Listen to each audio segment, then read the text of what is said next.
And welcome to learn with Aadesh. आज है 29 सितंबर। आइए जानते हैं 29 सितंबर के करंट अफेयर्स के बारे में। क्वेश्चन नंबर 1, हाल ही में जारी वर्ल्ड टैलेंट रैंकिंग रिपोर्ट 2023 में भारत को कौन सा स्थान प्राप्त हुआ है? तो ये भारत का स्थान है 56वां स्थान मिला है भारत को। वर्ल्ड टैलेंट रैंकिंग में भारत 4 पायदान नीचे जा फिसला है। ठीक है।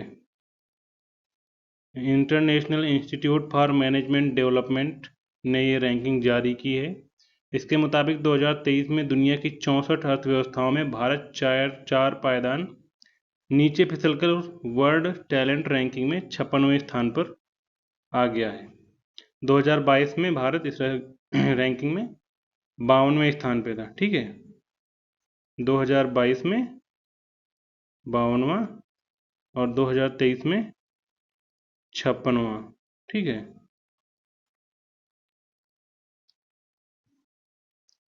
अब IMD विश्व टैलेंट रैंकिंग यानी वर्ल्ड टैलेंट रैंकिंग में किन कारकों पर ध्यान दिया जाता है, जिनको ध्यान में रखकर ये रैंकिंग बनाई जाती है?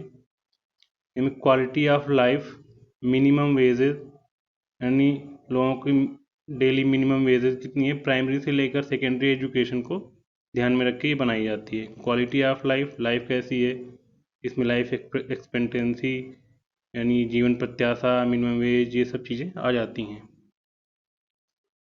भविष्य के लिए खुद को तैयार रखने के मामले में भारत 29वें पायदान पर है। यद्यपि इस रिपोर्ट में भारत के एजुकेशन सिस्टम को कमज़ोर बताया गया है और वो 64 में से 63वें पायदान पे है, मतलब 64 में 63वें स्थान पे, बहुत ही खराब पोजीशन पे है। ओके। इसमें स्विट्जरलैंड पहले स्थान पे है, लग्जमबर्ग दूसरे स्थान पे, आइसलैंड, बेल्जियम और नीदरलैंड की बारी आती है। अमेरिका 15वें स्थान पे, चाइना 41वें स्थान पे है, यूके 35वें और ब्राज़ील 36वें और मंगोलिया 64वें स्थान पर है। आगे चलते हैं क्वेश्चन नंबर 2 की तरफ। विश्व हृदय दिवस कब मनाया जाता है? तो ये मनाया जाता है 28 सितंबर को। वर्ल्ड हार्ट डे 28 सितंबर को मनाया जाता है। हर साल 29 सितंबर को दुनिया भर के लोग विश्व हृदय दिवस मनाने के लिए एक साथ आते हैं। इसका उद्देश्य क्या है? इस पहल का उद्देश्य हृदय रोग के बारे में जागरूकता बढ़ाना और कार्डियोवैस्कुलर बीमारियों से निपटने के लिए निवारक उपायों को बढ़ावा देना है। हृदय रोग दुनिया भर में मृत्यु दर का प्रमुख कारण है और यह दिन हृदय स्वास्थ्य के महत्व को महत्वपूर्ण अनुस्मारक के रूप में कार्य करता है। इसकी थीम क्या है 2023 में वर्ल्ड हार्ट डे की? Use heart, no heart. Okay. World heart federation की स्थापना कब की गई? 2000 में। वर्ल्ड हार्ट फेडरेशन का मुख्यालय कहाँ पे है? जिनेवा, स्विट्जरलैंड में। इसके अध्यक्ष कौन है? Foster Pinto. तो ये याद रखना। ठीक है, चलते हैं आगे।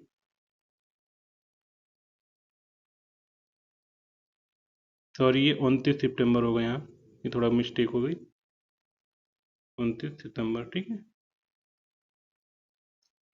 क्वेश्चन नंबर 3, हाल ही में जारी ग्लोबल इनोवेशन इंडेक्स 2023 में भारत की रैंक क्या है? भारत की 40वीं रैंक है। जो टॉप कंट्री है उनमें कौन कौन सी? स्विट्जरलैंड की पहली है, पहली स्विट्जरलैंड, दूसरी स्वीडन, तीसरी यूएस यूनाइटेड स्टेट और चौथी सिंगापुर की है। और ये किसके द्वारा जारी की जाती है? विश्व बौद्धिक संपदा संगठन द्वारा प्रकाशित ग्लोबल इनोवेशन इंडेक्स 2023 में भारत ने 132 अर्थव्यवस्थाओं में से 40वीं रैंक यानी 132 देशों में से 40वीं रैंक प्राप्त की है। साल 2015 में 81वें स्थान से बढ़कर 2023 में 40वें स्थान पर भारत पहुंचा है। इस साल नीति आयोग, उद्योग निकाय CII और विश्व बौद्धिक संपदा के साथ साझेदारी में संगठन 29 सितंबर 2023 को GII 2023 के भारत लॉन्च की वर्चुअल मेजबानी कर रहा है। आगे चलते हैं क्वेश्चन नंबर 4 की तरफ। खाद्य हानि और बर्बादी के बारे में अंतर्राष्ट्रीय जागरूकता दिवस कब मनाया जाता है? तो ये मनाया जाता है 29 सितंबर को। ठीक है। संयुक्त राष्ट्र के खाद्य और कृषि संगठन FAO food and agriculture organisation की स्थापना 1945 में दुनिया में भूख पर विजय पाने के लिए की गई थी, जिसमें दिसंबर 2019 में सामूहिक रूप से अंतर्राष्ट्रीय जागरूकता दिवस के लिए एक दिन की स्थापना करना शामिल है। 19 दिसंबर 2019 को संयुक्त राष्ट्र महासभा द्वारा यानी यूनाइटेड नेशन जनरल असेंबली द्वारा 29 सितंबर को भोजन की हानि और बर्बादी के प्रति जागरूकता के अंतर्राष्ट्रीय दिवस के रूप में घोषित किया गया। चलते हैं आगे क्वेश्चन नंबर 5 की तरफ। हाल ही में कौन सा शहर सर्वाधिक ग्रीन प्रमाणित कार्यालय स्थान वाले शहर के रूप में भारत में शीर्ष स्थान पर, यानी ग्रीन ऑफिस स्पेस। इसका मतलब ये हुआ कि ऑफिस में हरियाली। जैसे आप लोगों ने बिल्डिंग देखी होंगी ना बड़े बड़े शहरों में, जिसके बाहर जो चीज़ें उगाई जाती हैं बिल्डिंगों पे, उन्हीं के मामले में कुछ फसलें, जैसे कुछ फल के पौधे हो गए, कुछ हो गया फ्लावर हो गए, फ्रूट्स हो गए, वेजिटेबल्स हो गई। ओके। तो भारत के रियल एस्टेट क्षेत्र के लिए एक महत्वपूर्ण विकास में बेंगलुरु सबसे अधिक ग्रीन प्रमाणित कार्यालय स्थान वाले शहर के रूप में आया है। यह उपलब्धि CII रियल्टी सम्मेलन के दौरान रियल एस्टेट सलाहकार CBRE और उद्योग निकाय CII द्वारा संयुक्त रूप से जारी Indian real estate trekking giant strides 2023 media outlook की रिपोर्ट प्रस्तुत की गई है, उसमें ये जानकारी दी गई है। ठीक है।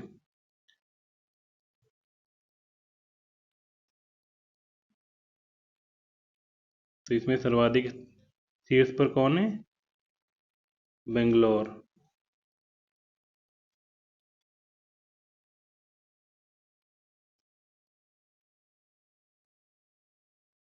चलते हैं आगे क्वेश्चन नंबर 6 की तरफ। हाल ही में भारत ने किसके साथ मिलकर ग्लोबल कैपेसिटी बिल्डिंग इनिशिएटिव पहल का शुभारंभ किया है? ये शुभारंभ किया है यूनाइटेड नेशंस के साथ। भारत और संयुक्त राष्ट्र ने संयुक्त रूप से भारत संयुक्त राष्ट्र क्षमता निर्माण पहल के रूप में जाना जाने वाला एक महत्वपूर्ण क्षमता निर्माण पहल शुरू की है। ओके। चलते हैं आगे क्वेश्चन नंबर 7 की तरफ। भारतीय वायुसेना को HAL यानी हिंदुस्तान एरोनॉटिक्स लिमिटेड द्वारा कौन सा विमान दिया गया है? तो ये दिया गया है डॉर्नियर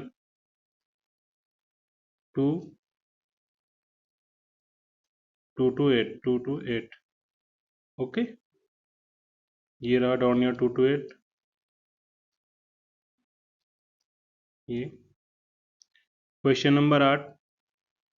हाल ही में किस पहल को इंडिया बुक ऑफ रिकॉर्ड्स में स्थान मिला है? तो ये है झाड़ूदान पहल। झाड़ूदान पहल। और ये किसके द्वारा चलाई गई थी? UPSRTC model driving training and research institute के प्रिंसिपल SP सिंह द्वारा चलाई गई थी, जिसको इंडिया बुक ऑफ रिकॉर्ड्स में स्थान दिया गया है झाड़ूदान को। ठीक। चलते हैं आगे। बिहार का दूसरा टाइगर रिजर्व किस जिले में बनाया जाएगा? तो ये बनाया जाएगा कैमूर टाइम में। इसका नाम क्या हो? Kaimur tiger reserve. बिहार का बहुप्रतिष्ठित दूसरा बाघ अभ्यारण्य 2023 के अंत या 2024 में खुल जाएगा। कैमूर वन्य जीव अभ्यारण्य वाल्मीकि टाइगर रिजर्व के बाद बिहार का दूसरा टाइगर रिजर्व होगा। वाल्मीकि ये पश्चिमी चंपारण में है, चंपारण जिले में। वर्तमान में राज्य में कुल 54 बाघ मौजूद हैं। ठीक है। शेरगढ़ किला एक प्रमुख पर्यटक आकर्षण, साथ ही 58 गांव इस बाघ अभ्यारण्य के बफर जोन में होंगे। Question number 10। Times Higher Education द्वारा जारी वर्ल्ड यूनिवर्सिटी रैंकिंग में भारतीय संस्थानों की संख्या बढ़कर कितनी हो गई है? 2023 में जारी हुई है। इसमें संख्या 75 से बढ़कर 91 हो गई है। 2017 में केवल भारत के 31 संस्थान थे, अब 91 संस्थान हो गए हैं वर्ल्ड यूनिवर्सिटी रैंकिंग 2024 के लिए। IISc बेंगलोर जो है ये 201 से 250 के बीच में इसका स्थान है। हाल ही में नागालैंड पुलिस ने ड्रग्स और जबरन वसूली के खिलाफ लड़ने के लिए कौन सा ऐप लॉन्च किया है? तो ये लॉन्च किया है made in Nagaland. Made in Nagaland का मतलब क्या है? Movement against drugs and extortion in Nagaland. ठीक है। यह ऐप आम जनता या पीड़ितों के लिए ड्रग्स और एक्सटॉर्शन से संबंधित शिकायतों की जानकारी प्रदान करने के लिए होगा। यह ऐप उन्हें पुलिस स्टेशन गए बिना जानकारी प्रदान करने में मदद करेगा। ओके, तो ये मेड इन नागालैंड इसका नाम रहा। तो ये रहे आज के कुछ बेहतरीन सवाल। आशा करता हूँ आप सभी को अच्छे लगे होंगे। अगर अच्छे लगे हैं तो please subscribe my YouTube channel, और PDF के लिए आप टेलीग्राम चैनल ज्वाइन कर सकते हैं। उसकी लिंक मैंने डिस्क्रिप्शन में दे दी है। Thank you.